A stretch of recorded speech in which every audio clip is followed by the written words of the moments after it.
Ladies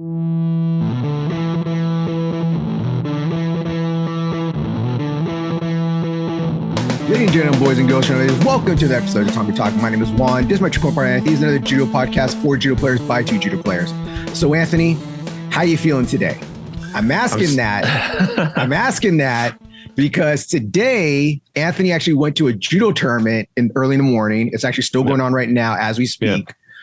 But here in Southern California, there's a huge tournament. We're not going to name what it is and stuff, but it's a really cool tournament because they have karate, kendo, and judo all happening at the same mat at the same time.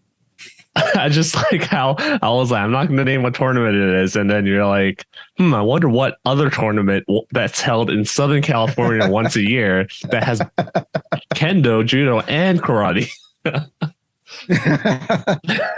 Well, with all tournaments, there's good and bad stuff. It's a really cool tournament to go to because you go there and we're all doing Bushido right there. We're all showing our samurai spirit by doing grappling, striking, and a weapon martial art. And it's really cool because it's you go inside there and you just see. Usually this is held in Long Beach, but for some reason this year wasn't held in Long Beach. Yeah. So I think the venue was, from what I saw from pictures, it was a little bit smaller because usually we have 3 judo mats, sometimes 4. A little bit. I wasn't there. I don't know. You were there, brother, not me. No. So this tournament is usually, like you said, held in the Pyramid in Long Beach, right? That's where they hold. Okay. Yeah. Might as well. It's held in the Pyramid in Long Beach, and that's where they hold the sumo nationals, USA Sumo Nationals. That's where they hold the Jiu-Jitsu Worlds, Brazilian Jiu-Jitsu World. So it's a great venue. I used to coach the kids there. I went there twice before COVID. I coached kids there twice, and always smoothly run. The mat, it was the same amount of mats. I think there was only 2 mats. Still only 2 mats, but the only difference is there was a warm-up area for you to stretch and do warm-ups and stuff. That didn't happen this time, obviously. The venue we went to this time is Cypress College. It was so small, and I have a little bit of claustrophobia. Not in the sense that I freak out, but my body starts like sweating profusely when it's crowded. So you're in a tight space. Yeah, and I'm like always looking for exits and stuff like what if there's a fire? What if we were on the bleachers? So I'm like, what if everyone on top of me falls down? How am I going to escape? My mind just starts racing in that kind of sense. So and that makes my back just start sweating profusely. So anyway, the venue is much smaller. It was super crowded. We were okay. I won't say what I was about to say. I almost said it, but basically it was just really crowded, right?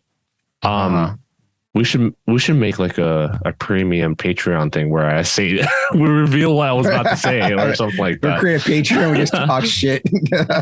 So you guys talking shit last time. Hey Juan, apparently there's no one in your weight class. Looks like you got to go to 100 plus. Actually, no, I don't want to cause any, because I thought about there might be some legal consequences for what I was about to say, so I'm not going to say it. Even if you guys pay me. So, pay me. But yeah, it was really hot. There's no room to stand, no rooms to put our bags. There's no changing area. There was only one restroom. One men's and one. I was there at 7. One men's, one women's. Or yeah. Okay. Just only one restroom for everyone. There's others, but they're all locked. It was a huge campus, and I was walking around looking for other restrooms. It was all locked, and there was a huge line out the restroom. And I got there at 7:30, and usually because I have coffee in the morning, and then when I get to a tournament venue, I usually use the restroom before anyone else goes, because that over the time, it gets more and more disgusting, right? Yeah. So I was there at 7:30 when it opened. They weren't even done setting up the mats yet. They were setting up the mats, and then Matthew, my teammate, he went to the restroom, and he was like, it's already there's shit everywhere, right? Literally there's someone missed the toilet. Shit on the walls already. Oh my God. So I was like, oh God. So so I tried to look for other restroom, and I was like, okay, I guess I have to go to that one, right? And then I was about to start my match soon. So I went there. There was a short line. There's only 3 urinals in one stall. And luckily I only had to pee. So I went to pee, but then like someone came out of the stall and another guy went in. And all I heard was, oh shit. Like, what the hell? Oh my God. Someone missed. Did he kill inside Someone here? missed or something. Someone missed. Someone missed. How do you miss the hole this big? Yeah. So I'm just like, oh God. So anyway, I feel bad for whoever had to go clean that shit up. Number 2 in there. Yeah. Or whoever has to clean it up. I didn't see it. So all right. I just came back out. I talk about feces again now. Okay. I'm done talking about feces. So one of the things about this tournament is that it's normally a single person bracket tournament. You go in there individually, you fight. The thing about this year that it changed was that it was a team tournament this year. I think it's because the venue is so much smaller that they decided to, even though it's the same amount of mats, they wanted to go through faster, I think. Yeah. So it was a 3-on-3 person tournament this year. So 3-on-3 person team tournament. Minimum of 2. A minimum of 2. Yeah, you can't be a one-man team by yourself. Yep. You're just going to lose 2 matches and be like, sorry, you're done. But so it did that. So normally it's a single person tournament. This year is a 3-man tournament. That also didn't come out till almost a week ago or almost a week. It was like 2.5 weeks. Yeah.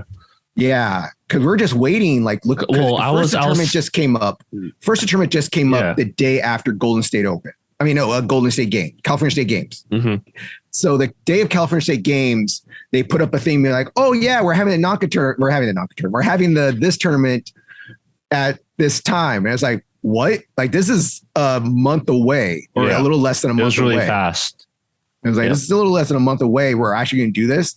So we keep looking at the website, being like, when's it going to come up? When's the link's going to come up to register? People want to know if they're going to compete or not. Because originally we were going to make this for one of our kids' tournaments. Be like, we're going to send our youth class there. We were telling kids there. Because it's a very good small tournament for beginners and kids to go to. And then in the end, it's like, okay, how are we going to pair up people around the same weight classes? Like you had to start putting people around close in weight classes together. And we're like, you know what, screw it. So Philippe just ended up putting together some teams and sending. Yeah. And he asked me to go, and I'm like, oh sure, why not? We ended up sent 5 teams, did we? 1, 2, 3, 4. Yeah, it was 5 teams. 5 teams. So we had 4 men's teams, 4 men's team. Yeah, 4 men's, 1 ladies team, 2 heavyweight and 2 lightweight teams, right? 2 heavyweight, 1 middleweight, and I think 2 middleweight. We didn't have any lightweight men, so yeah, that's not light enough. Yeah, that's another thing. People who come visit our dojos are always asking, do you guys have heavyweights? I'm like, yes, we mostly have a lot of people. We have a lot of heavy people. And I'm not talking about like fat people. Like people, when they think heavyweight, they think like some out of shape, like past prime black belt, like 100 plus. That's good. Yeah, 100 plus. But no, we have like athletic, tall, like heavyweights. So that's why we always tell people, like, you can't find training partners, come to our open mat on Saturdays. But other dojos, mostly kids, so they have plenty of lightweights and stuff like that. So, but yeah, we had, I can't remember off the top of my head. I don't want to take up too much time, but I'm pretty sure off the top of my head, 2 heavyweights, 1 middleweight, 2 middleweights. Yeah, 2 middleweights. And then we have the ladies. And so the ladies, the team that they fought, they were like, when I saw them, like, damn, they're kind of big compared to our ladies. Oh yeah. And of course they got ragdolled a bit. Oh no, boo. So how do we do at the tournament so far? Like, I haven't heard from anybody I know you guys. So we had in your bracket, the heavyweight men, we had 2 teams in one bracket. So it was Hollywood A and Hollywood B going against some other Hollywood team. They called us Hollywood 1 and Hollywood 2. Hollywood 1, Hollywood 2. Okay. Yeah. So the other team was supposed to be, the other Hollywood was supposed to be masters. They're supposed to be done the masters bracket. I keep calling it masters. It's called veterans now, right? They're over 40. And we were the 30s ish, like, age bracket, right? But I think they only had another team in our bracket, the seniors. So they asked Philippe whether they want to put our veterans bracket with the seniors. So we ended up fighting one other dojo and our own dojo. Mm-hmm. So that's what happened. And then I think ultimately the veterans bracket even got canceled. Like, I think they just was like, what? It's just not worth it. There's only one other team, so they just canceled. Okay. I think they all ended up fighting in multiple brackets anyway. So they're like, we already fought already. I don't want to wait all day, and you guys are behind on schedule, so might as well just cancel it. So I think that's what happened. I think that's what happened. They ended up canceling that. But one guy on my team got a concussion. He was actually winning. So if he like held out for another like 20 seconds, I think he might have, we might have like tied. I had a 3-way tie in the end, and we might have had to have a tiebreaker. But because he had a concussion and he was up, it was already, they'd still like disqualified. Like he had, he lost basically. So we ended up third. We ended up third out of 3. Again, as a team format, right? Personally, I won one and I lost one, and I beat the other dojo, but I lost to Ramiro, the guy at our club that I never ever beat. You lost your teammate. I never beat him. I know like my usual stuff wouldn't work on him because I try at the dojo and it doesn't work. So I tried something new. Like I tried to do like a weird angle sumigaishi with an over the top grip that I never do to him. So I want to see like whether I can catch him off guard. And he just like saw it coming, and then he just like jumped over me and then like pinned me. And like, so, and then afterwards he was like, "Oh, no." Then afterwards he talked to you while he was pinning you. Easy on like, me. "Oh, good job." No. He told you that. No. Afterwards he was like, "Thanks for going easy on me." I'm like, "No, I just like tried something different. I wanted to try something different because I know all the stuff I usually do is not going to work on you." So, so that's how it ended up. And not counting that, I basically had one match. And for those who don't know, this is my first tournament since I had knee surgery. So I thought it was pretty good. Well, the venue wasn't nice and it was super hot, but it was for the amount of time I had to wait there for one match. I thought it was fine. Okay. I think I showed up at 7:30, I said, and then I fought at like 10:30. So it's like, what, 3.5 hour wait? That's not too bad for one or two, for 2 matches. Yeah. And it was just one match. I got to test my knee out. My knee feels pretty good. It's my back that's been bothering me. I don't know if I mentioned it last episode, but your knee, I landed on your knee. We did when we were doing randori. Backbreaker to you. Yeah. So I landed on Juan's knee during randori, and ever since then my back's been kind of sore on some days, and then it felt better, and then I did randori and then it was sore again. So going into the tournament, I felt fine. And then like now that I'm home, like my back's a little sore again. I bent a nail, so I have like a black spot on my nail. And I think I got kicked pretty hard on my calf. So my calf's a little in pain right now, but I didn't feel most of that until I got home. So yours get a little overall pretty good. Yeah. Hey, at least you're Yeah. So I think the next tournament I'm going to go to is probably going to be the Winter Nationals. That will be the one that I'll go to. I feel pretty good, and I know what I need to work on. Like I went into this tournament wanting to get an Uchimata win, but man, that guy was strong. Like you got to go to something. So I had to go with like. I saw the video. Yeah, you came in, you hooked the leg, and you got it. Yeah, so I went for what I saw, and it was the place was so loud. I only heard. This is one another complaint I have. The way that the mats were oriented were that you know how like the left and right side of the blue side and the white side have to be facing the referee's tape, the scoring table. But the coaches chairs aren't always like on the same side. They're like perpendicular sometimes.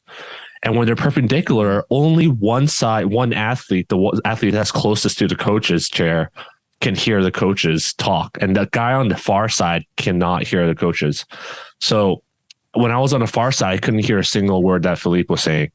So I just heard something about over the back. And so I grabbed over to the back and I just like hooked the Osogari and got it. So But that's one annoying thing I hate about that. It's like it's not that much of a trouble for you to put the chairs on the side so that it's equal, it's fair, you know?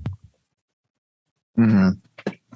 All right, but it sounded like it was a fun tournament though. For me, it should be pretty fun. Other than starting late, and then they also didn't have a microphone that worked, so it was really hard to hear over the crowd who's up next. I actually almost missed my match. Other stuff like that, and then hot as hell. There's no air. Like, I'm not even talking about AC. I'm just talking about air. There's no air.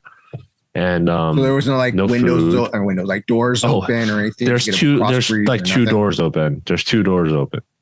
That was it. Yeah, and there's no changing area, no warm-up area. Yeah. Well, let's hope next year that they go back to the pyramid, or choose a better venue. Because I remember years ago, like I want to say maybe 5 years ago or more, California State Games, one of my favorite tournaments to go to, had a very similar situation where they went to they used to have their stuff always at the Fairplex, which is the county fair out here. But they changed it, so now they go to different venues. But they went to this high school first out in Pomona, and this high school was way smaller. I know which one you're talking about. The AC did not work. Again, there was front doors to get into the place, but the back doors led to like the locker room area. So there's like no cross air, no breeze. People were dropping like flies. People were getting dehydrated. People were just like, how long is my match going to take? Screw it, I'm gone. People were leaving. That was the one where we had like 2 or 3 people that just said like, screw it, we're leaving. Yeah. And actually the next year after that tournament, they actually posted on their flyer on their page of stuff, this year the AC will be working. So I don't know if they just decided not to turn the AC on to save money, or maybe that they lied and said, oh no, the AC works, and then they get there and it didn't work.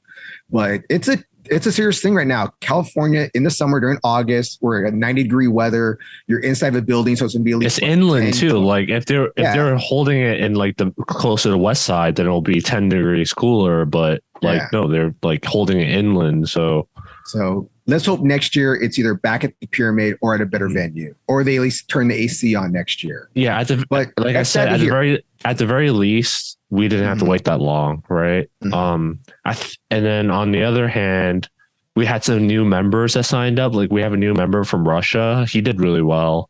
We had some old members come back and compete. And the novices got a lot of experience, even though they got ragdolled. We had some other members come spectate, and they've never seen a tournament before. So they were like excited. They loved what they saw, even though it's hot, but they liked that they saw judo and kendo and karate. So overall it was fun. And at least I'm not there for 13 hours, you know, like when we went to that Taishi tournament, I was there for 13 hours. Yeah, well, that's one of my complaints. One of the last times I competed at the Nikkei Games was that I was there close to 12 hours because we signed up at like 7 a.m. and we didn't fight till it's actually less than more because we didn't fight till almost 7, 8 at night. That's when we finally fought. And they kept on saying like, warm up, so and so, warm up. And all day you're just getting warmed up, cool down, warm up, cool down. And I didn't warm up. I didn't warm up. I just literally stepped on the mat and then competed. There's no room to warm up. It was like butts were in my face. So not in a good way either. They're like bad, dirty butts. I woke up extra early to make a bento box too. If you follow me on Instagram, I uploaded a picture of bento box. So I had leftovers from yesterday and I made some soba noodles. So it's like one of those double decker bento boxes. So I was like, I can't eat something oily because I had barbecue pork in one of them. I'm like, I'm not going to eat that right before a tournament. So I saved that level for lunch. And then the bottom layer was soba noodles. So I had the soba for breakfast after I got there. And then afterwards, like after I competed, I found a under a tree spot outside and had my my barbecue pork and rice and stuff. Well, I wish I was there. It sounds like a very interesting experience. And if you want to know how our tournament went for us, I will probably post this later tonight. So it'll be past tense already. It'll be already up on the Instagram and Facebook for Hollywood Judo. Yep. So now we need to get into a little bit of sad news. So some of you might have heard, this might be, I don't know if it's super big international news, but it's very big U.S. news at least. So Judo Gene LeBell passed away back on August 9th. The reason I brought this up is because most people know Judo Gene LeBell as Judo Gene LeBell. It's just like he's a big judo player. People knew about him. Stunt man, did the first martial arts. Trained Ronda Rousey. trained Ronda Rousey and stuff, trained at Go Course, trained all those fighters and stuff with Manny Gambirian and what's the other one's name? I can't remember his name right now. Paris. Carl Friesian. Yeah, Carl Friesian and stuff. Yeah. And so most people know him from that, but they don't know. This is a little thing that most people don't know is that he got his black belt and he was a member of Hollywood Judo. And a lot of people talk about him while he learned all his pro wrestling from like Strangler Lewis and just all these old wrestlers and stuff that he learned his catch wrestling things first. And this kind of weird thing to me. I talked to a buddy of mine about how I kind of got mad about this. One of these wrestling shows I watched was talking about how he learned his first submission hold from so-and-so back in blah, blah, blah. I'm like, no. He probably learned his first submission hold being an armbar or a rear naked choke fight from Gucci Sensei at Hollywood Judo. All right. That's where he probably learned his first submission. Learned a scarf hold, Gesekatame, or neck crank from there from Kaguchi Sensei. So some people may or may not know, like I'm getting into my little right now. You can see I'm getting a little mad about this because everyone talks about Judo Gene LeBell, his judo, but they don't talk about where his judo comes from. So he was a member of Hollywood Judo Dojo. He's one of the few Caucasian members that were there at that dojo. He actually trained with my original instructor, Sensei Emmy, Sensei Art Emmy as well, and Sensei Gary, all trained together back in the day. Now, I've met Gene LeBell a handful of times. And it was funny because one of the first grappling books I ever bought growing up was his, I can't remember the name of it was, but it's the book with him and Gokor on it, doing all these unorthodox catch wrestling, judo, pro wrestling submissions in real life. And it's just a kind of weird thing of like one of the first grappling books I ever read. And then I end up being a member of Hollywood Judo and a part of Hollywood Judo. So it's a part of our history. So the first time I met Judo Gene LeBell, let me just go through a little accolade and stuff. He got his black belt at Hollywood Judo. He actually won the AAU national tournament in 1955. Yeah. So for those who don't know, before there was USA Judo, USJF, and USJA, it was AAU was the the one organization. So it was I believe it's the All-American Athletic Union, I think. Something. Amateur Athletic Union. That's what Amateur Athletic Union. Yep. So that was the equivalent of being the nationals back then. So in 1955, he won that. And he won that also in his weight division and the grand championship. So what they did back in the day was if you won, and they did it very simply, sometimes it was just like lightweights and heavyweights. Sometimes they did lightweight, middleweights, and heavyweights. So when you won the tournament, then the champions would fight each other, and then they would see who's the grand champion. Well, that year that he won, he also won the grand champion that year as well. So imagine being already national champion in your weight class. Now you're the ultimate. It's like what do they do in Japan? The Japan Ultimate Tournament. All Japan. All Japan. Yeah. So it's like doing the All American Tournament, pretty much. Yeah. They should probably bring that back. Maybe have some fun in the U.S. Do that again. So he won that, and I posted a bunch of those old photos of black and whites on our Instagram, and not on Tatami Talks, but I posted on Hollywood Judo's Instagram, and also Hollywood Judo's Facebook. And these are some pictures that people haven't seen before. I haven't seen in a long, long time because it's our stuff. We don't put them out in magazines and stuff. Other people didn't ask for it. People only think of Judo Gene LeBell as his pro wrestling. They talk about like his stunt work and all that stuff, but he came from Hollywood Judo. There's a lot of old photos there that you might not have seen before. And there's a really good one with him having an all team around him. Kaguchi Sensei's right next to him. Art Emmy's right next to him. Stuff. He's just happy about him winning the championship. It's a really nice photo. And a lot of people have never seen that one before. I actually got compliments from people saying that I've never seen these photos before. Like I've heard of the championship. I never saw a photo of the championship. But it's like, this is the photo. Here's a photo of him at Hollywood Judo with the championships right there. So let me go back to how I first met Judo Gene LeBell. So back when I first started Hollywood Judo, Sensei Emmy, Frank Emmy, was the head instructor. A few years after I joined, he passed away. I was actually a pallbearer at his funeral. And if you want to look him up, a little interesting thing, Drunk History actually did an episode on him that I don't like because they didn't talk about at all. They didn't talk about any of his judo in that episode. Yeah. They didn't talk to anybody about his judo. And I don't want to be mean about that actor, but this fat dude playing Sensei Emmy, and Sensei Emmy was never fat. He was a little guy. He was skinny, in shape, and fought. And one of his coolest things is that when he was in jail because he didn't want to go to war, he actually fought wrestlers and boxers to get the respect. So that's one of the things that if you ever watch that episode, it's like this cool episode. You get your dip your toes in the sense that Emmy's passed. My instructor since Emmy's passed. Yeah. But it's like that episode, it makes me mad because they got this fat guy playing Emmy. And it's like, that's not Emmy. Emmy was never fat. They didn't talk nothing about his judo, which was a huge part of his life. And it was a huge thing about him. Yeah. But back to so yeah, go ahead. If you want to look more up about Sensei Emmy and how he resisted the Japanese internment and the draft. So they interned him and they tried to draft him during the Japanese internment.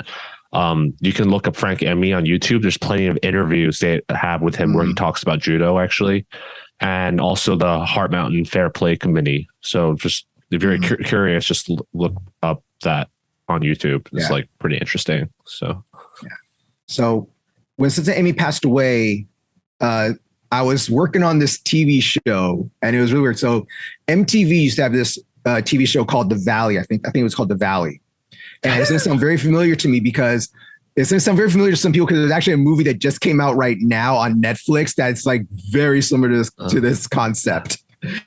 So MTV had this TV show about this police precinct or this police division that was in charge of killing vampires, zombies, werewolves, Buffy, just all night creatures. Slayer. It was a little bit better than Buffy, a little bit less than Buffy. It was an interesting show. I think it only lasted one season. But I used to work on this show. I played a cop on there, and we're doing a scene where we're doing this underground zombie fight scene, this underground zombie fight circle. And guess who's there doing the fight choreography and being one of the main zombies? Gene LeBell. Gene LeBell. He's the fight choreographer. And this is my first time actually meeting him in person and stuff. Because I've known about him. He's in the pictures of the dojo and stuff. Of these are all the old senseis and stuff. Here's some old things. And Judo Gene LeBell, this is his dojo, you know? So I'm seeing him like, and I know on set I'm not supposed to bother the actors. I'm just like, he's part of my lineage. He's like, it's like family. He's like, I'm not gonna bother him. I'll be like, Mr. LeBell, Judo Gene. And he's like, what do you want, son? And I was like, Hollywood Judo. And he goes, Hollywood? I was like, yeah, I'm from Hollywood Judo. Like, yeah, I heard about Emmy. Too bad for that kid. I was like, kid? I got older than you. Which is funny. He's like, yeah, that kid. I'm too bad to hear about that kid. Emmy's way older than you was, bro. So we talked a little bit about the dojo, and he's like, oh, how do you like it there? Like, oh, I really love the dojo a lot. I like it. It's like, it's become my home for in LA. He's like, yeah, they're a great club. And I was talking about how Sensei Gary's now the head guy there, and he's like, oh yeah, I remember Gary. We used to go watch fights all the time at my place. Because that's another thing about Gene that people may or may not know is that his family used to own, I can't remember off the top of my head now, they used to own some sort of an arena. They owned some sort of sports center or arena here in LA. And that's where they brought all the boxers were there, all the wrestlers were there. And that's how he got into wrestling and all that. Because he was the heavy. He was the guy where someone got out of hand, something happened, Gene would go there, put them in their place. You know, he was Dalton. If you watch Roadhouse, he was Dalton. All right. That's what Gene was. So we're talking about that. And he's like, yeah, that's too bad about him. And he asked me about the funeral. I said, yeah, I can't remember if I knew when the funeral was, or I told him like, I'll be there. And it did being, I was a pallbearer for Sensei Amy's funeral. But he was, I think he said he was going to try to look it up. And sadly, he wasn't there at the funeral. But the last time I saw him was about 10 years ago. Now, it's exactly 10 years ago, because he actually came to our 80th anniversary party. And he came, he gave a speech, and it's the same speech he gives all the time to people, is that judo gave me everything. Judo made me rich. He always talk about how judo made him rich. Judo gave him money, because without judo that's not true anymore. Yeah, it's not true anymore, but it reminds me because so he gave this big speech about how he loves judo. He loved Hollywood and stuff. Without judo, he wouldn't become a stunt man. He wouldn't learn how to fight and stuff. He maybe would have, because like I said, his family owned a sports arena. So that's where all the boxers and wrestlers came through. And that's where he got taught by, I believe it was Strangler Lewis and some other guys that taught him how to dual and catch wrestling. So maybe it would have still, but maybe he wouldn't have been Judo Gene LeBell. Maybe he would have been like catch wrestler Gene or something, pro wrestler Gene LeBell. So that was the last time I met him. And we also put those photos up on the Facebook and Instagram. Again, he was nice, polite. He gave us these patches, which I guess we have it in our office in the dojo. Yeah. Yeah. So the thing with these patches that I might take a photo of these things and put them up also. If I didn't know who Judo Gene LeBell was, and I saw it, I would think it's like a yoga patch. It's a weird thing because the patch that he gives you is what he does to you. So he has this one where it's like an armbar patch. If he armbars you, he gives you this patch. If he chokes you out, he gives you this patch. He leg laces you or gives you a knee bar, he gives you that patch. So he gives like the 4 or 5 patches he does. And I remember it was again on set one time. This guy was like, "Yeah, man, Gene's gonna choke me out." I'm like, "No, don't let him do it. It's gonna make you poop your pants." And if you know that story, you know that story. Well, we don't want to get sued. Don't say it. Yeah. He's like, "Yeah, Gene's gonna choke me out." I'm like, "No, don't do it." So there's a lot of very fun stories about Gene out there. He always was like, when I've met him the handful of times, he was always a nice guy. He was always cool, polite for the most part, a little bit big, but you got to be like that. You got to have some big personality. I've always sorry, go ahead, finish your story. I was just gonna say, like, there's cool stories out there about like how he met Bruce Lee. He didn't introduce, but he taught Bruce Lee judo. Yeah. And then if you read the Tao Jeet Kune Do or one of those books where Bruce wrote, and he was talking about judo, it's like he loved judo. He loved the thing about full contact grappling and stuff. Learn that from Gene. It's a funny thing about Bruce, and we talked about this before. Bruce would always write all his books about like wrestling, judo, and Japanese jiu-jitsu. They're all great techniques, except there's no groin hitting, groin biting. And so he's like, "Bruce, what is your obsession?" Groin biting? I think it was groin biting. I know it was definitely groin hitting. Ear biting. You're thinking. Was it ear biting? Yeah. Bruce had a very big obsession with punching people in the nuts. So I was always curious why he left the dojo. Mm-hmm. And another thing is, if you listen to his podcast interview, not his podcast, but Joe Rogan's podcast, interviewing him, he talks about how he started judo. I recommend people go check it out. And he's basically saying, the dojo I joined, it was all Japanese. They didn't want to teach a white kid judo. So I just like kept showing up again, thrown over and over and over again. And I just learned by watching what they were doing. Sounds like another dojo that we know of, but he was saying that, right? And then at the time Hollywood was like all Japanese. I know of that. So like even in Chinese martial arts, historically there has been like a lot of xenophobia, and like you shouldn't teach this stuff to foreigners because they're the ones that are oppressing us, and you're teaching our own culture to them so that they can in turn oppress us even more. And it's like that mindset. And for those who don't know, Bruce Lee's not full Chinese. So when he learned Wing Chun, a lot of people gave his teacher shit for teaching Wing Chun. And then when Bruce Lee started teaching his own style of martial arts to Americans, like he got a lot of flack for it. But that's besides the point. I was always curious why he left, and I know the famous fight where he fought the boxer Milo Savage. I always wondered that would be the first mixed martial arts fight ever happening. I always wondered if he got asked to leave the dojo because he was prize fighting. Because at the time, I don't know if people remember Kimura, like the famous Kimura. Like I think he was also like briefly asked to leave the Kodokan. Yes. Correct me if I'm wrong, but I remember reading somewhere he was asked to leave the Kodokan because he was prize fighting. And I always wondered if that was the case, like because you're not supposed to make money out of judo that way. So so I always wondered if that was the case. And if the interview in Joe Rogan's podcast, he never ever mentioned Hollywood Judo by name once. It was always like the dojo I started at. So interesting. I'm always wondering why. See, I wonder because I remember Sensei Gary one time talking about that fight, and I don't know how we just started talking about that fight, but we started talking about it, and he was talking about how Gene said that so he choked the guy out, and then they were going to arrest him because they thought that he killed him, but then he had to go into the locker room and revive him. But then after that, he had to leave. He had to leave the state. Well, they were throwing stuff at him. Dude was like, "Here's your money. Get out." Get your money and go. State. That's what Sensei Gary was telling me that he told him. And I've seen that also in stories that he's told him about. Like I've heard stories about that Gene like joked him out and then had to leave. And then I heard about he choked him out, then had to revive him because they thought that they murdered him. He murdered him in the ring. It's a legal fight. If he dies, he dies. You know, it's like this is also what Sensei Gary says. Okay, Mario Yamazaki. I gave him a chance to show his Bushido spirit. Okay, actually, I gave him a chance to show his warrior. All right. Like Usman last night, he should have gave him a chance to show his warrior spirit. Don't spoil for people who didn't watch it yet. It's been a week. By the time it's come out, it's been a week. Oh, true. Yeah, I take it for what Sensei Gary told me because he was there. He knew him. They hung out. They would go watch fights together. They would train together and stuff. So I don't know. Maybe he were there friends that maybe he wasn't trained at the dojo at the time. But I do know.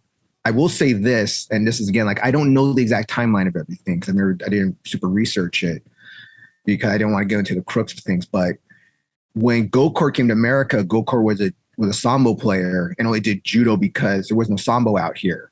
And he met Gene, and Gokor first came to Hollywood too. So Gene had to still be at Hollywood somewhat in the 80s or something, or was it 70s when Gokor came to America? Had to still be somewhat trained the dojo at that point. But I think maybe Emmy would have been in charge at that time, I think. But that's just little things. And also a little fun thing. We actually had Judo Gene LeBell's grandson was training at dojo for a little while. Yeah, he lived up in Bakersfield. So I'm just like, he was traveling to see us. So you came here. I'm like, why are you signing up for here? Like even Gokor's gym was like closer. There's gyms up in Bakersfield, and there's also Gokor's north of us. So I'm like, why don't you go there? And he didn't really give me a straight answer, but I think this is like 2 years ago already almost. And he told me 2 years ago, he told me he wanted to train at where his grandfather trained basically.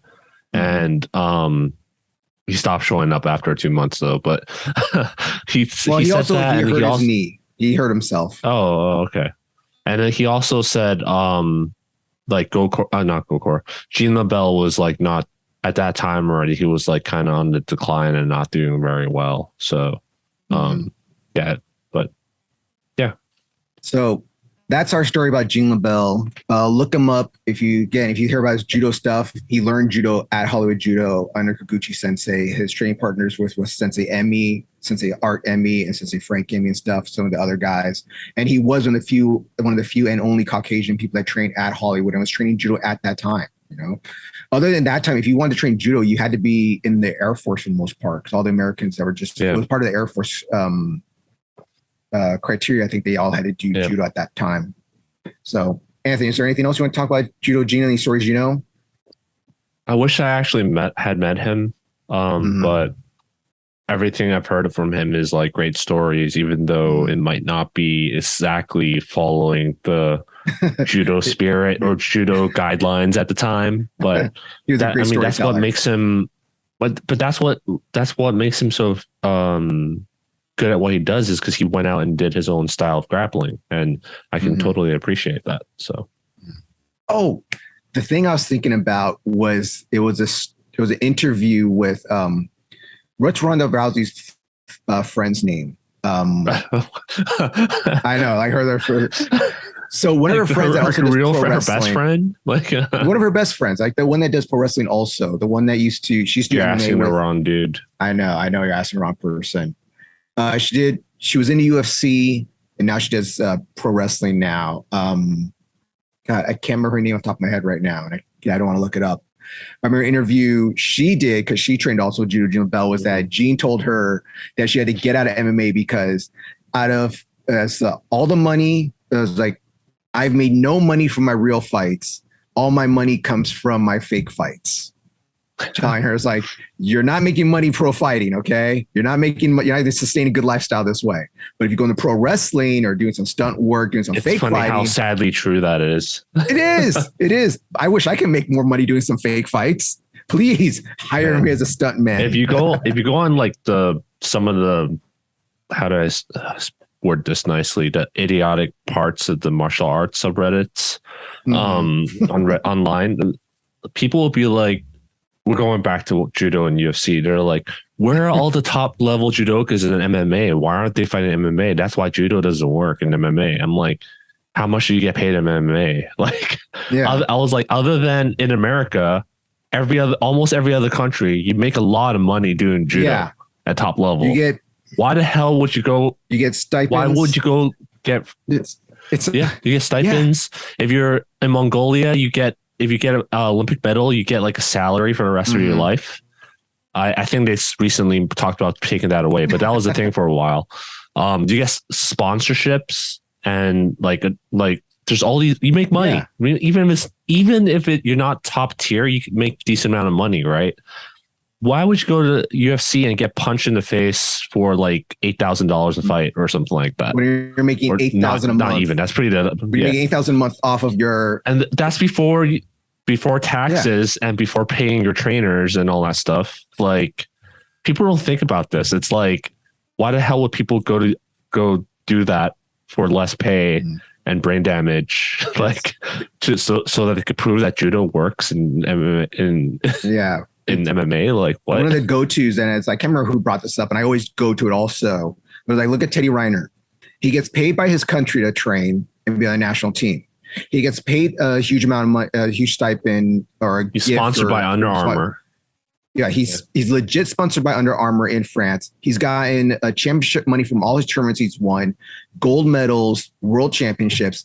He also gets paid by the dojo that he quote unquote works at / trains at stuff with the sponsorships. Like, it's just like being a pro athlete in US by being like a professional basketball player or football player or baseball player. You don't see them doing MMA to prove that football's legit martial art or something, you know? It's like, I don't have to. I make tons of money with my own thing here. It's just in America how judo's not as popular. Everyone who goes to MMA from judo, they either didn't make it at the top level or they're retired because they're past their prime. So interpret that as you will. So, yeah. And with that, Kayla Harris won her last fight last night also. Did you see the Tatami? Yeah. It was nice. Yeah. So now going on to our next topic. That was a little somber thing. Like I said, look up Judo Gene LeBell. His judo is from Hollywood Judo. He's part of our lineage. He's part of our family and stuff. So we put some respect on his name in Hollywood. So the next thing we're going to talk about is something that came out about almost 2-3 weeks ago. And I'm still unclear about it. I'm still looking up things on how this shit works, but apparently they're selling and apparently people are buying them. So the IJF released their new, how do I want to word this? I don't want to get in trouble with them, but it's their new thing. The IJF has gone into NFTs. All right. I was going to say something else, but it's like, I don't want to get in trouble because they're real. NFTs are a real thing that you can buy. I'd rather just buy a real picture personally, but digital art that you can buy. So what they're doing right now is the IGF is selling these NFTs now. I'm not sure if these NFTs are done by some well-known street artist or artist or something because they don't look the greatest to me. I'm gonna be honest. I'm gonna be honest about this. I know. Right? I was gonna say something. If they want to come out, like, come on. Give me some good judo artwork or cool throw or Bushido something, some cool mat or dojo looking shit. No, what they put out there for you to buy as an NFT is a picture of a lion in a gi, a bear in a gi, a gorilla in a gi, a tiger in a gi. We're BJJ now. Like, I know. you know the reference I'm making, right? Yeah. Everything's lions and wolves and tigers and. You're killing me, fool. And like there's 5 NFTs, and the last one is a dog, but it's not like some bulldog or nothing. It's like what would it be? What's your dog? What kind of dog do you have? I have a Alaskan Klekai. So yeah, it's like a Klekai looking thing. All right. So it's 5 NFTs that you can buy. The ones that I've seen on their website, it's all of them with a white gi on, but the one that they're having the judo players like hold up and show people to be like, oh, look, buy an NFT. Some are wearing like blue judo gis, some are wearing green judo gis and stuff. So these are for the NFT. So you buy these NFTs and you get things for them. So what you get is, all right, see if I can remember all this. See if I wrote this all. I didn't write it all down. Okay, so if you buy so these are the levels of the NFTs that they're selling also. So there's a bronze level, silver level, gold level, platinum level, and diamond level. Diamond. All right. Diamond. It shows my age right there. Diamond. Who's the 5 greatest rappers of all time? Diamond, Diamond, Diamond, and Diamond. So, okay. So if you buy the bronze level, that's the entry package right there. What you get is so what was the basic one right there? What's it? Okay. So the first one you get is Judo TV. I can't figure out what Judo TV is. All right. There's nothing about it because the IJF live TV is like different, I think. So what the hell is Judo TV? There's no explanation on it. Yeah. And it just says Judo TV premium OTT service for the live streaming of judo. What the hell is OTT? I don't know. Like overtime television. What is this? Well, because my thing was that when this first came out, my thing was, okay, how are they going to do their own streaming service? Which, okay, they want to do a streaming service. I understand judo is very popular internationally, but they already have deals set in place with Eastern European channels, with European channels, British channels, Japanese channels. They already have plans in place for these things. So what are they going to do? Like when those contracts expire, be like, okay, we're not going to renew and force people to go to Judo TV. And for us in the US that we don't have a television channel, everything's up on the YouTube. So where are they going to start geo-locking the YouTube so you can't watch the matches live? They already do that. They already do that. Yeah. I mean, like not geo-lock. I mean, okay, that's the wrong one. Like put a time lock on it that you can only watch the matches 2 days later or a week later. I don't know. Or something. Personally, if I know, like if I buy this thing, then I'm supporting them not making IJF Judo watchable, then I'm just not going to buy it. Especially since the production quality's gotten better, but I want to say it's still not very watchable. Yeah, it's still not very spectator friendly because I'm not going to sit there for 6-8 hours watching the whole thing. I want to be able to go back and or get a notification saying, send my phone a notification when these athletes that I'd like to watch are coming up, basically, or go back to watch those things. Like if that, I would pay money for that. Like whether it's NFT or whatever, a subscription model, I would pay money for that. If there's a thing that alerts you to when the thing that your athlete's fighting next, or you can easily go back and watch the matches. Some people will say, oh, you can just go on IJF and IJS website and click on your athlete and they have all the past recordings there. Not all of them are there. And the scoreboard isn't up. There's no scoreboard there. So, I don't think that really counts. All right. But So that is the minimum. If you buy any of them, you get Judo TV for 1 year. Easy. Whatever Judo TV is. Like I said, we don't even know what that is. And if you have bought one and you do notice, please let us know. Like I'm not asking like you to send me your stuff, and just tell us know what is Judo TV, what are they streaming out there? What are they putting out there? Just special interviews, live events, some special shows or documentaries they're putting out there. Or what is Judo TV? What's it supposed to be out there? Also, those NFT pictures, they remind me of they're going to attract furries. If you guys don't know what furries are, look it up. I'm not going to explain it, but that's the first thing I thought of when I saw those. I'm like, why? Like, why would you do that? Dirty piece. Why can't it be some like artistic artwork of someone doing Uchimata or something like that? Why does it have to be? That's exactly what I thought. Like I said, why isn't it beautiful throw, a dojo training or something? Why isn't it just like maybe cool they're just pictures of Kano or something, like a cool picture of Kano drawn artistically or something nice, you know? Maybe they're trying to attract kids, but maybe kids are the one with money to buy NFTs, but I don't know how much they're charging for these NFTs. So, well, that's what I was thinking about, because I was wondering if this is done by some sort of street artist or someone that's known, because when I was looking up NFTs, these look very similar to other NFTs that other companies are putting out there. So I'm wondering if this is like an artist that does these things, which isn't that impressive to me, because it's just, they're putting a head on top of a gi. There ain't nothing impressive about it. Other ones I've seen are just a dog, lion, tiger head on a leather jacket. Or I'm just saying, these pictures, if I had it on my computer saved, before I die, it will be like, I'll be like, Juan, can you please delete those photos? Like, no, man, the NFTs, they're worth money, man. No, I don't want anyone to see those on my computer. That's basically what the type of photos. I don't want people to see this shit.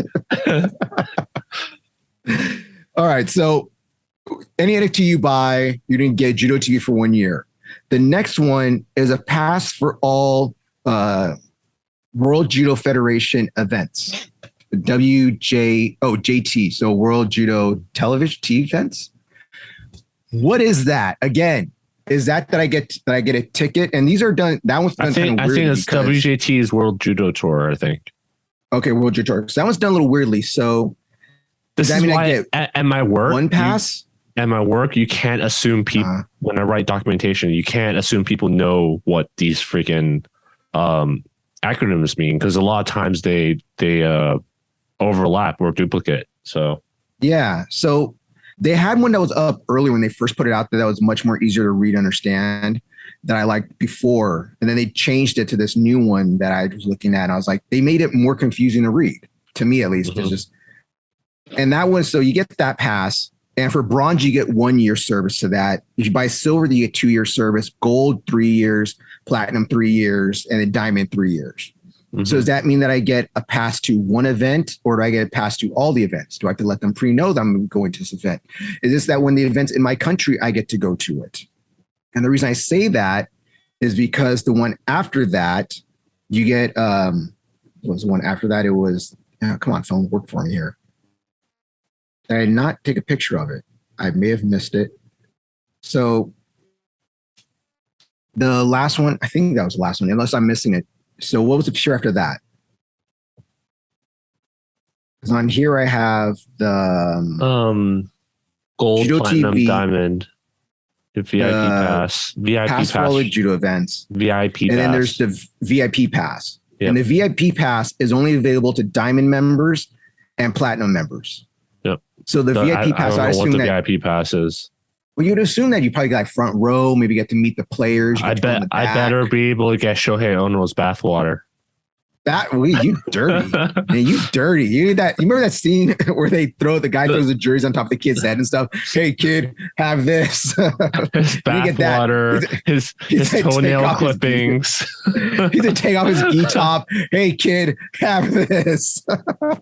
Oh, Mr. Ono, please, thank you. No, I know what you're gonna do. You're gonna be at Abe. They should NFT off people's like judo back patches. Like, yeah. Well, that's a funny thing that you mentioned that, because the UFC does something like that. Yeah. Where every fighter has to give something from their gloves, the shirts. Yeah. So, okay. So that VIP pass thing, that's only available for platinum members and gold and diamond members, platinum and diamond.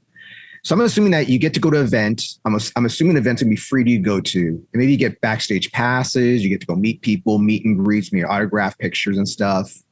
Maybe you get to walk the fighter out. Maybe. Like I said, shake his hand, lick his sweat up. Like, man, why are you so nasty? So they have this other part at the bottom where we start talking about like the roadmap, what they want to do.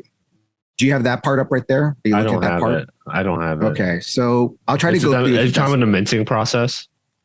Yeah, I guess so. So they have this part at the bottom when they're explaining stuff that says the roadmap. So the phase 1 is at 10%. Yeah. So that's going to be with the 30 investors, because you're not just you're not buying this, you're investing in IJF Judo here. Okay, receive 2 tickets to any World Judo Tour event. So that means that you get to go to one event, I'm assuming, with 2 tickets. So you can bring a friend with you. And then you get to phase 2, which is 20%. You get 15, what is it? It says 15 Discord users. And it's like all of a sudden Discord pops up. It's like, that's what I was confused about. I know what Discord is, but where the hell did Discord come from? Like all of a sudden it's like 15 Discord users. I'm like, what? Receive a gold level NFT and a random giveaway. And the next thing we know is like 40 Amazon Prime members will receive like and a partridge in a pear tree. And then phase 3 go to 30, and then it goes like get receiving it. They just like, and I don't understand what this phase thing is. It's that they're going to be doing giveaways, and if I buy a bronze level, am I entered in this giveaway, or do I have to be a diamond member or platinum member to enter into these giveaways? Because these giveaways sound interesting, but they're basically just raffles. So I buy the IJF makes these NFTs. I buy the NFT. I am not buying the NFT. I'm investing this NFT to invest in the IJF. And we haven't looked up at how much they are, because that, again, I looked that up to see how much they cost. I couldn't, because it says 60 Matic per NFT. I think they said. Well, no, the tokens. They set the price of the tokens at 60 Matic, and right now the 60 Matic, each Matic is like 48. What was it? The 60 Matic is around $48.84 in USD value. So, but it doesn't mean anything. Like, it's like, well, I have to buy something to buy something. I have to buy a cryptocurrency to buy this NFT base. Yeah, but the token is at 60 Matic. But how many tokens do I need to buy to mint the gorilla or the okay? The well, furries, here I'm gonna give you this, okay? Because this is at the bottom of it, or this is on another page. So to buy the NFT, I have to buy that token. And I have to buy that token. What the price here? It wasn't in dollars; it was in euros. So one token, it looks like, and it's what I looked at earlier when I was doing the research on this. One token is 54 euros and 95 cents for one token. Okay. All right. So look it up. You have your computer right now. Look up at how much the NFT costs, or did it? No, you can't, because I tried doing that earlier, and you had to create a whole profile just to even look at how much the NFT cost. Yeah, that's too much. I was going to say I'll buy it. I'll buy it. I'll spend $60 or whatever to figure it out. It's not $60 because just one token is not even $60. One token is only 64 euros and change. But what can I do with that one token is what I'm trying to figure out. So now, how many tokens? And it costs you 2 tokens, 1.5 tokens. Yeah. It's just thirds of a token. For a roadmap, it's not okay. So this is coming from someone who I bought crypto really early on when okay, maybe not like earliest, not when Bitcoin was like $4, but like I have some crypto tokens like pretty early on, relatively, and I would look up roadmaps, and this is like a poorly done roadmap because it makes me have more questions going into it after reading it than going into it. Roadmaps need to be very clear so you know what the hell they're actually doing. But here it's just like the road. That's not a roadmap. It's telling you what they're giving you, but it doesn't tell you what they're planning to do. Yeah, and of course the thing is unclear. But then I just found it really, really ironic that at the end of the FAQ it says, how can you avoid scams? Like, I'm just like, this totally looks like a scam to me. But okay, so going back on the thing where they're telling you how much it is. Okay, so a bronze. Okay, so that's put your calculator out right now. Okay, we're gonna do some of this. All right, so a bronze, one pick bronze. For some reason it said 50%. I don't understand what 50% means right there, which means like how many they have left. But okay, so it's 15,000. Okay. It's 1 5 and 3 zeros, 15,000. 15,000 Matics? I don't know. So this is picks. Oh, that's only picks. That's maybe how many they're giving out then. Yeah, that's not the price. Shit. So I got bamboozled. Yeah. I think we shouldn't spend the whole podcast talking about this thing. They just need it. If they're gonna do this, it's gonna fail. I don't see this going anywhere unless some act of God intervenes. Well, my thing would be, first of all, get rid of these pictures, get some cool judo photos instead. Okay. If I'm gonna buy an NFT of some art, I want to buy an NFT of some judo art. I want to buy an NFT of judo art. Not of a dog wearing a gi, not of a tiger wearing a gi, not of a gorilla wearing a gi. And not even a full gi. It's just like the top. It's like almost a photo of them wearing a gi in a park or outside and stuff like that. What am I gonna do with this? Okay, I'm not going to put my digital frame over here. It says owning it, you have the full intellectual properties and perks and benefits. So I don't know how that works cross country. It's the same thing as like buying baseball. It's like when you're buying a baseball card when you're a kid, you know? Yeah. But again, a lot of questions. I personally just think we all know it's kind of out there that most big sports organizations like FIFA and stuff are corrupt and run by the mob. I just think this is a way to launder money. Allegedly. That's just allegedly. I think it's just another way to launder money. That's what I think. Allegedly. I'll leave it at that. I have nothing else to say on this matter. I think it's stupid. So yeah. So we're talking about this because we had one of our fans actually send this to us asking our thoughts on it. And I'm just giving our thoughts on it. Like I wouldn't buy one because I'm not understanding what I'm going to get.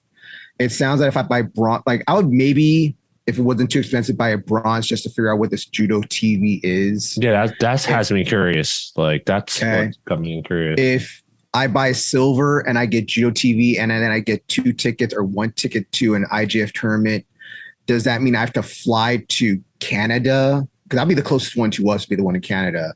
Or do I have to fly to Japan or Europe and get up? Maybe I could use that to go to the Tokyo Grand Slam. Would the Grand Slam count? Would that be too big of a tournament? Yeah, that'll count. That's a world tour event. Yeah. So it'd be like to go to Tokyo and go to there or something interesting. Or get the VIP to go meet somebody. Like that. The idea is very interesting and cool. It is a cool idea. I just hate the pictures and I hate not knowing how much they cost and having to make a whole profile and buy this token in euros. Why doesn't it put down in like dollars and yen and pesos and lira and whatever other currency people might be out there wanting to buy it in? They should make it so phase 7, if like enough people buy the NFTs, they bring back leg grabs. Then everyone's going to buy it. No, it'll be all the Europeans, all the Eastern European people will be buying it. That's what it would be. All right. So is there anything else about these? I feel like we didn't do anything talk about these NFTs. We just kind of ranted about them. It kind of just shows I want to help people. We're reading it and we're still like, what the fuck is this? Like, I actually think what they put out first was actually much better explanations of what it was than what they put out second.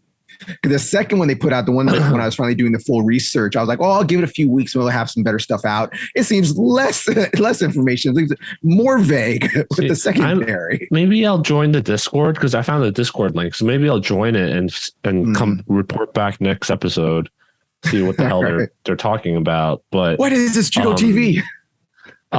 Yeah, I mean, as someone who's a software engineer and has dabbled in crypto, like I have no idea what the hell this is. Like, makes no sense to me. So I think they're just betting on a lot of people buying into the NFT craze, or like I said, money laundering. Yeah. So allegedly.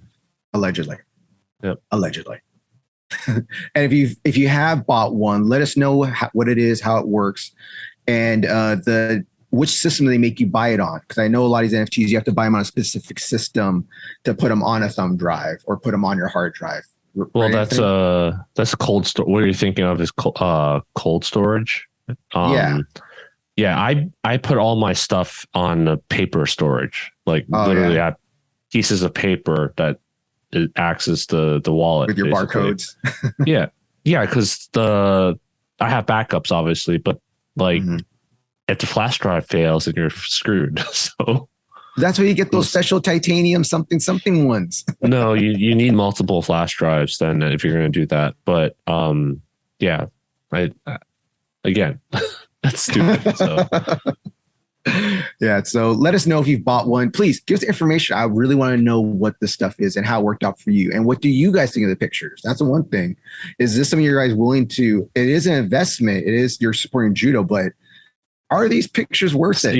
I don't think so. You're supporting IJF. Please don't say you're supporting judo. You're supporting IJF. Okay.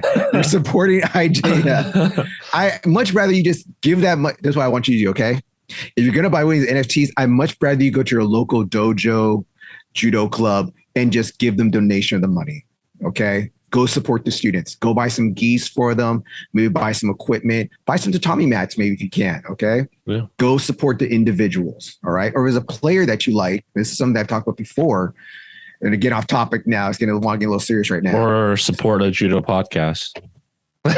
There's no way for you to support us. We don't have a Patreon. We have no way people paying us.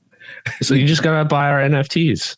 Oh yeah, I'm gonna get some ugly ass. Let me make up let me make up a roadmap of my own. Like, yeah. Support Tatami Talk. Yep. I'll make NFTs. Just our heads on like suits, judo gis, leather jackets. All right. So Anthony, is there anything else you want to talk about? No, and I'm starting to crash from the tournament because I literally competed and then I had to take the guy to the emergency room and then went back and then watched the rest of my teammates fight. And then I came back and I took a bath and I did we're doing a podcast right now. So you've had a very busy day today. Yeah.